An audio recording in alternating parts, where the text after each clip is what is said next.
World Championship. I'm not gonna sit back and take this fucking shit.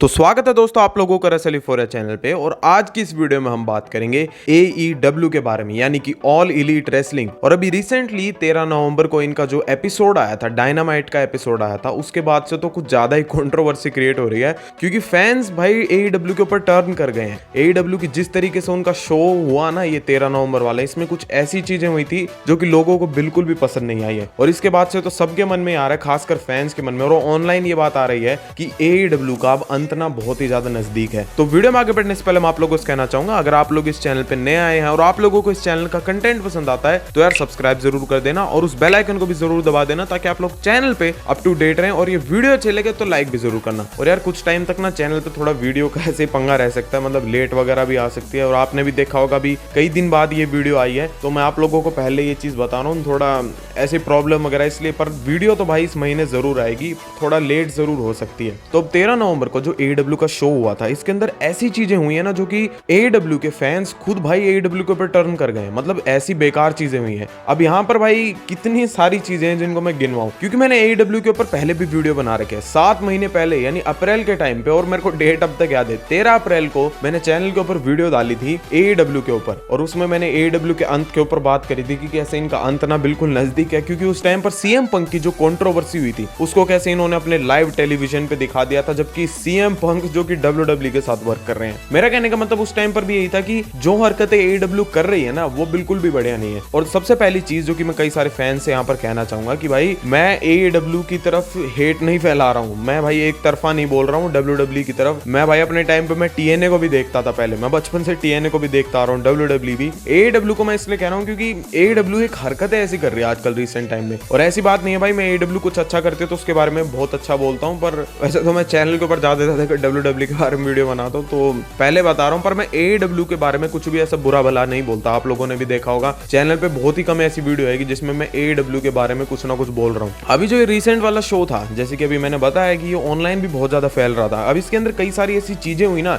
जो कि बिल्कुल ही ऐसे साबित करते हैं कि भाई इनका शो बहुत ही ज्यादा बेकार होता जा रहा है। और कई सारी चीजों के बारे में आज के हम इस वीडियो में बात करेंगे। सबसे पहली चीज जिसके ऊपर बात ही कर लेते हैं वो है जॉन मॉक्सली के ऊपर। अब जॉन मॉक्सली को हम सब जानते हैं कि उनका जो हील स्टेबल है ब्लैकपूल कॉम्बैट क्लब, इनका जो जिस तरीके से स्टोरी लाइन वगैरह चल रही है, और अभी जो रिसेंट का जो शो था, मैं यार ये कहना चाहूंगा शो में तो थी कमियां, साथ साथ वहां का क्राउड भी बहुत ही ज्यादा घटिया था भाई, बिल्कुल डेड क्राउड था, कोई भी रिस्पॉन्स नहीं दे रहा। अब जॉन मॉक्सली का जो प्रोमो था, उन्होंने अपना प्रोमो कट करा और एकदम से वो साइलेंट हुए ना, तभी भाई फैंस में से एक बंदे ने शाउट करा, वहां क्राउड में से एक बंदे ने चिल्लाकर बोला go back to Roman, Roman के पास चला जा। मतलब एक इतनी बड़ी बेइज्जती है ना ये, क्योंकि फैंस तो भाई कुछ भी रिएक्ट नहीं कर रहे, कुछ भी नहीं बोल रहे, बिल्कुल सन्नाटा है। और वहां पर एकदम से जॉन मॉक्सली के शांत होते के साथ एक बंदे ने बोला भाई तू रोमन के पास चला जा। ये कितनी बेइज्जती की बात है AEW के लिए, आप खुद समझिए। इसके अलावा भी बहुत सारी चीज थी, जैसे कि रॉड्रिक स्ट्रॉन्ग का मैच हुआ था, एक फॉल काउंट एनीवेयर मैच था। अब जैसे कि मैच था तो भाई ये कहीं भी लड़ेंगे जाकर, तो ये बैक स्टेज में जाता है, बैक स्टेज में जाकर भाई लाइट्स ही नहीं है, वहां चोक स्लैम पड़ गया, यहाँ कोई भी मूव्स वगैरह लग रही है, लाइट ही नहीं है, सब कुछ होने के बाद वहां लाइट जल रही है। मतलब इतनी बड़ी कंपनी होने के बाद सेकंड नंबर पर आती है AEW WWE के बाद, और इतनी बड़ी मिस्टेक यार, ऐसा हो कैसे सकता है? उनका इतना बड़ा रोस्टर है, साथ ही साथ इतने बड़े स्टार्स हैं उनकी कंपनी के अंदर, फिर भी भाई एक इतनी बड़ी मिस्टेक यार, ये कोई छोटी मोटी बात नहीं है कि वहां पर लाइट्स नहीं जली। फिर एक और हमें देखने को मिलता है जब आई थिंक वो टाकेशीता है, जिनका नाम है टाकेशीता है, वो इंटरनेशनल चैंपियन है। और मैं पहले कह रहा हूं, मैंने उनको गलती से मिस प्रोनाउंस कर दिया है, गलती से अच्छे से प्रोनाउंस नहीं करा है तो माफ कर देना। तो वो इंटरनेशनल चैंपियन है। जब उनके चैंपियनशिप को रिको से उठाकर होल्ड करते हैं ना, उनकी चैंपियनशिप को, वो सीन कैमरे के अंदर ही नहीं आया। मतलब उस सीन को जिसको कैमरे के अंदर आना चाहिए ना, उस एंगल को, वो चीज दिखाई नहीं गई। सीधा जो कैमरा है वो रिंग के अंदर कट होता है। मतलब ये इतनी बड़ी मिस्टेक है ना, आप खुद देखो। अगर आप लोग एक चीज एग्जांपल ऐसे ले लो ना कि रोमन रेंस भाई चैंपियन बन चुके हैं, रोमन रेंस चैंपियनशिप को रेज कर रहे हैं ऊपर, और रिंग के अंदर कोई बंदा हारा हुआ है और वो कैमरा कट करके, जबकि रोमन रेंस की वहां पर वो अपनी चैंपियनशिप को रेज कर रहे हैं, साथ ही साथ वहां पायरोस भी बज रहा है, पर वो कैमरा कट होकर भाई कमेंट्री पे चला जाए या रिंग के अंदर चला जाए, कितनी बड़ी बेइज्जती की बात है, आप लोग खुद ही समझिए। और यही चीज तो यार इन्हें बिल्कुल ही वर्स्ट बना देती है। और AEW का यार ऐसी चीजें चलती जा रही है ना, इन चीजों पर बिल्कुल ध्यान नहीं दे रही है। तो यार ये कुछ ज्यादा दूर की बात नहीं नहीं है कि AEW के डिक्लाइन बहुत ही ज्यादा नजदीक आ रहा है। इनकी सबसे बड़ी गलतियां तो पता है क्या रहती है कि ये WWE के साथ कई बार तो compete करने की सोचते हैं। जैसे कि अभी रिसेंटली जब भी ये NXT के साथ हेड टू हेड गए हैं ना, ये NXT से ही हारे हैं, जबकि NXT भाई WWE का एक ऐसा शो है ना, टीवी शो है जो वीकली शो है, जो कि WWE का सबसे कम रेटिंग्स को ड्रॉ करता है। आई मीन NXT भाई देखो, NXT बहुत बढ़िया शो है। मैं अगर आप लोगों को बताऊं ना, रॉ और स्मैकडाउन से बहुत ज्यादा बढ़िया चीजें भी डिलीवर करता है। पर वही बात है यार, ऑडियंस ने NXT को थोड़ा कम देखते हैं, पर फिर भी 600 के और 700 के इतनी ज्यादा ऑडियंस, मतलब इतनी ज्यादा रेटिंग कम नहीं होती है। AEW इनकी भी बराबरी नहीं कर पा रही है। वो 1 मिलियन तो कहां ही पहुंच पाएगी, उनकी इतनी तक रेटिंग नहीं आ पा रही है। वो NXT से ही 2 बार हार चुके हैं अभी रिसेंटली। और इसके पीछे यार कई सारे रीजन है जो कि इनके फेल होने के, ये जो इनकी फॉल के पीछे बहुत सारे कारण है। और इनमें से एक कारण है WWE के या कई सारे रेसलर्स को साइन करना। इनके रोस्टर पे भाई आप लोग देखना है, AEW के रोस्टर में इतने सारे रेसलर्स है ना, आप लोग देखोगे तो खुद हैरान हो जाओगे कि इतने सारे रेसलर्स यहाँ वर्क कर रहे हैं, यहाँ पर इतने सारे रेसलर्स हैं और वहां पर उनका प्रॉपरली तरीके से यूज ही नहीं करा जा रहा है। अब मान लीजिए AEW ने एज को साइन करा, यानी कि एडम कॉपलैंड को साइन करा, रिक फ्लेयर को साइन करा, तो यार यहाँ पर क्वेश्चन ही उठता है ना। अब जैसे कि एडम कॉपलैंड है, वो खुद इंजर्ड हो रखे हैं, और एडम कॉपलैंड के आने से AEW के ऊपर क्या ही असर पड़ गया। मैं ये नहीं कहना चाह रहा एडम कॉपलैंड मैचेस अच्छे नहीं देते, मैं तो एज बोलूंगा उन्हें। मैं ये नहीं कहना चाह रहा कि भाई एज अच्छे मैचेस वगैरह नहीं दे रहे हैं, कुछ भी बढ़िया नहीं कर रहे हैं, स्टोरी लाइन के अंदर बेटर वर्क नहीं कर रहे हैं, पर उससे क्या ही फर्क पड़ गया तुम्हारी कंपनी के अंदर। और चलो इस बात को भी छोड़ो यार, एज तो फिर भी एक एसेट है, क्योंकि एज बहुत बढ़िया वर्क कर रहे हैं। मैं एज के ऊपर कुछ नहीं कहना चाहूंगा। रिक फ्लेयर को ले लो, रिक फ्लेयर ने यार क्या बड़ा काम कर दिया। स्टिंग की जो राइवलरी थी उसके अंदर एक छोटा मोटा सा ही उनका रोल था, और उसके अलावा आई थिंक वो बैक स्टेज के अंदर वर्क करते हैं, मुझे नहीं पता। पर यार AEW ने रिक फ्लेयर को किस बात पे साइन करा, जबकि रिक फ्लेयर किस यूज के लिए थे उनके पास रिक फ्लेयर।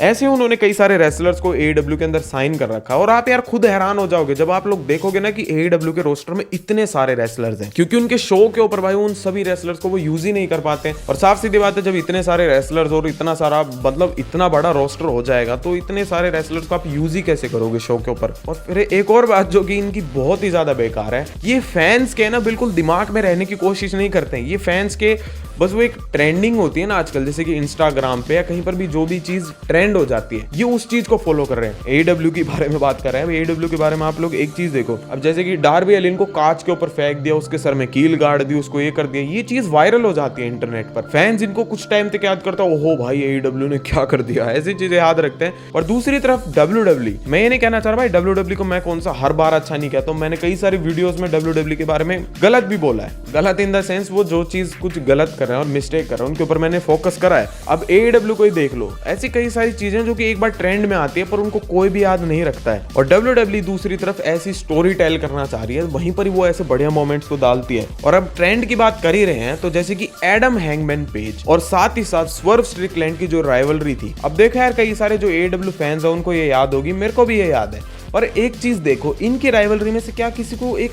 मोमेंट याद भी है इनका ढंग से कि इनकी राइवलरी में क्या हुआ था? क्या कोई बता सकता है? मुझे कमेंट पे जरूर बताना, क्योंकि इनकी राइवलरी है ना सिर्फ इंटरनेट पर ही ट्रेंड हुई ज्यादा से ज्यादा कर। अब इसकी राइवलरी को भाई CM पंक और ड्रू मैकिंटायर की राइवलरी से कंपेयर करा, जो कि इतनी बड़ी राइवलरी थी ना अभी WWE के रिसेंट टाइम में, कम से कम 10 महीना वो राइवलरी चली है और उसने भाई इतनी अटेंशन ड्रॉ करी। इनके बीच में एक ट्रायलॉजी हुई थी, 3 मैचेस हुए और उन्होंने बिल्कुल कमाल कर दिया। और इस चीज पे यार मैं क्यों कह रहा हूँ, अब देखो जैसे कि एडम पेज और स्वर्व स्ट्रिकलैंड की जो राइवलरी थी वो एक तरीके से ऐसे स्टार्ट हुई थी जब स्वर्व स्ट्रिकलैंड एक टाइम पर हील थे, एडम पेज फेस थे। इनकी स्टोरी एंड में आकर खत्म हो गई और यही नहीं पता चल रहा कि भाई अच्छा बंदा कौन है, बुरा बंदा कौन है। आई मीन अगर आप लोग CM पंक और ड्रू मैकिंटायर की राइवलरी को ले लो, वहां पर आपको शुरुआत से पता था कि ड्रू मैकिंटायर फालतू में उनकी फैमिली को परेशान करने की कोशिश कर रहे हैं, उनको हर्ट करना चाह रहे हैं, तो ड्रू मैकिंटायर एक तरीके से एक हील का कैरेक्टर प्ले कर रहे थे। दूसरी तरफ CM पंक का जो हमें कैरेक्टर हमें पता है, पर वो दूसरी तरफ एक बेबी फेस थे। और इस स्टोरी के अंदर समझ ही नहीं आ रहा है, क्योंकि पिछला साल आपको याद होगा कि आई थिंक मेरे को भी ढंग से याद है कि स्वर्व स्ट्रिकलैंड ने आई थिंक होम इन्वेजन वाली एक एंगल दिखाया था। उस टाइम पर स्वर्व स्ट्रिकलैंड हील थे और वो बहुत ज्यादा बुरे थे, उन्हें वो बू कर रहे थे सब। अब यार वो लास्ट में आते आते फेस बन गए और जिस तरीके से राइवलरी एंड हुई है वो बिल्कुल भी समझ नहीं आई है। आप लोग यार मुझे खुद बताना कमेंट में कि इन दोनों में किसकी राइवलरी ज्यादा बढ़िया थी। भाई देखो मेरे से कभी भी पूछोगे ना, CM पंक और ड्रू मैकिंटायर की राइवलरी बहुत ज्यादा बढ़िया थी। एडम हैंगमैन पेज और स्वर्व स्ट्रिकलैंड की राइवलरी सिर्फ इंटरनेट पर ट्रेंड होने के लायक थी, और वो याद ही इसलिए रहती है कि एक सिंडर ब्लॉक के ऊपर पावर बॉम्ब दे दिया, मुंह में इंजेक्शन लगा दी, ऐसी चीजों के लिए वो लोगों को ज्यादा याद रहता है। इससे अलावा भाई किसी से कुछ भी पूछ लेना ना, वो कुछ भी नहीं बताएगा इसके बारे में, क्योंकि किसी ने इसके बारे में कुछ देखा ही नहीं था। और अगर आप लोग भी चाहते हैं मैं इस चीज के ऊपर अच्छे से बात करूँ ना, तो यार मुझे कमेंट में जरूर बताना। मैं इसके ऊपर भी अच्छे से एक प्रॉपर वीडियो लेकर आऊंगा जिसमें मैं इन दोनों की राइवलरी को कंपेयर करूंगा। तो यार आप लोग मुझे कमेंट में जरूर बताना कि आप लोग ये वीडियो देखना चाहते हैं या नहीं। मैं तो यार इस वीडियो को बनाने में बहुत ज्यादा इंटरेस्टेड हूं, तो आप लोगों का मैं ओपिनियन जानना चाहता हूं। फिर इसके बाद जो कि नेक्स्ट एंड फाइनल चीज जो कि मैं इनके बारे में बोलना चाहूंगा, बस यही चीज इनके लिए बहुत काफी थी, इससे ज्यादा तो मैं इनके बारे में कुछ बोलना ही नहीं चाहूंगा, यही चीज काफी थी इनके बारे में। अब लास्ट चीज जो कि मैं ये बोलना चाहूंगा, ये क्राउड के ऊपर, अरीना। अब AEW के आप लोगों ने क्राउड देखा होगा भाई, बिल्कुल भी डेड क्राउड है। एक तो जैसे कि मैंने अभी रिसेंट वाले शो के बारे में बात करी, बिल्कुल डेड क्राउड था।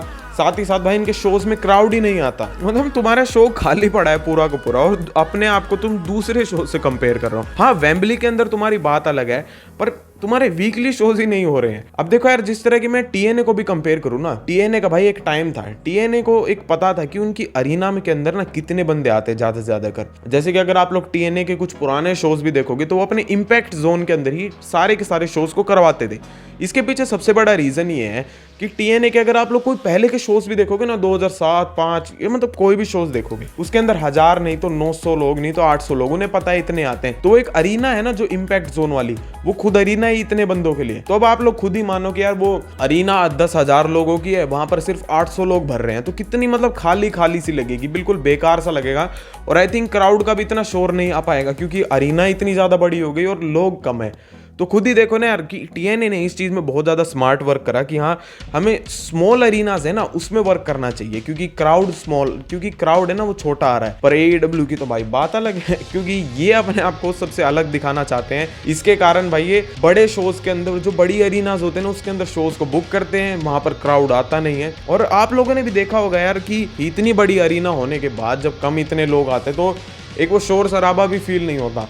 और TNA की बात तो मैं कर ही रहा था भाई, TNA तो भी रिसेंट टाइम में बहुत ज़्यादा इंप्रूवमेंट कर रही है। अगर आप लोग TNA के जो शोज वगैरह है ना, जो अरीना उनको देखोगे तो धीरे धीरे वहाँ लोग भरने लग गए हैं, क्योंकि TNA जिस तरीके का वर्क अपने लोगों को देने लग रही है, अपने क्राउड को जो देने लग रही है। पर AEW भाई, मैं सच में कहना चाहूँगा, अगर AEW इन चीज़ों पर बिल्कुल फोकस नहीं करेगी ना, तो आई थिंक कुछ साल बाद में AEW भी डेड हो जाएगी। और मेरे को ऐसा क्यों लगता है कि वहाँ पर भी ट्रिपल एच जाकर, जैसे कि शेन मैकमैन चले गए थे कि WCW ने खरीद लिया, ऐसे ही वो भी अनाउंस कर देंगे कि AEW मैंने खरीद लिया। तो आप लोग यार मुझे ओपिनियन में जरूर बताने कि AEW के बारे में आप लोग क्या सोचते हैं। मैं यार कोई हेट नहीं फैला रहा हूँ AEW के बारे में, जो चीज़ है जो बताने के लायक होती है उसके बारे में जरूर बात करता हूँ। तो मुझे कमेंट में जरूर बताना इस चीज़ के बारे में। तो यही था आज की इस वीडियो में। वीडियो कैसी लगी मुझे कमेंट में जरूर बताना।